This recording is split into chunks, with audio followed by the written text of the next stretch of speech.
గమనించట్లేదు? పార్టీయే తొందరపడుతుందా, కింద ఏమన్నా కార్యకర్తలు వాళ్ళ సోషల్ మీడియా తొందరపడి ఆ ప్రచారం చేసేస్తుందా? అంటే వీళ్ళ ఇంటెన్షన్ వాళ్ళకి మండుతోంది, అందులో తప్పలేదు. వీళ్ళేమో శాంత నాయసనాది ఎందుకు పనికిరాదు అది ఇదని కులం పేర్లు పెట్టి తిడుతున్నారు కాబట్టి ఆ కోపంతో వాళ్ళు ఆ మాట మాట్లాడుతున్నారు. నేను చెప్పినట్టు జెన్యూన్గా మాట్లాడాలి. రెండో పాయింట్ ఏంటంటే ఇక్కడ వీళ్ళు చెప్పేటటువంటి ఆ సిచ్యుయేషన్ వీళ్ళకి ఒక భయం ఉంది. మెయిన్ వాళ్ళు కూడా అంటున్న భయం ఏంటి అంటే ఇప్పుడు రియల్ ఎస్టేట్ డెవలప్ అవ్వాలి, అక్కడ అవ్వాలనుకున్నప్పుడు ఇట్లాంటి ప్రచారాల వల్ల దెబ్బతింటామనే భయంతో మాట్లాడుతున్నారు. అది అలాగే అందులో అర్థం ఉంది.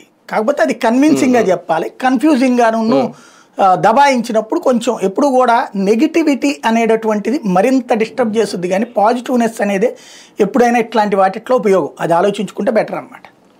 కానీ ఒకటిసారి ఇక్కడ ఒక్కసారి నిర్మాణాత్మకంగా కనుక ఆలోచిస్తే ఓకే, ఈ రియల్ ఎస్టేట్ భయం, వాళ్ళు చేసిన ప్రచారం ఇవన్నీ తప్పే. అది ఒకసారి పక్కన పెడితే రిజర్వాయర్లు కట్టేసిన తర్వాత వాస్తవానికి సార్ మొన్న బుడమేరు వాగు గండిపడి కొన్ని ప్రాంతాలు 16 ప్రాంతాలు ఎన్నో మునిగిపోయినాయి. అక్కడ అజిత్ సింగ్ నగర్ ఇవన్నీ వాస్తవానికి ఒకప్పుడు అదంతా నిర్మాణమించిన ప్రాంతం అయి ఉంటుంది అక్కడ నిర్మాణాలు జరగకముందు.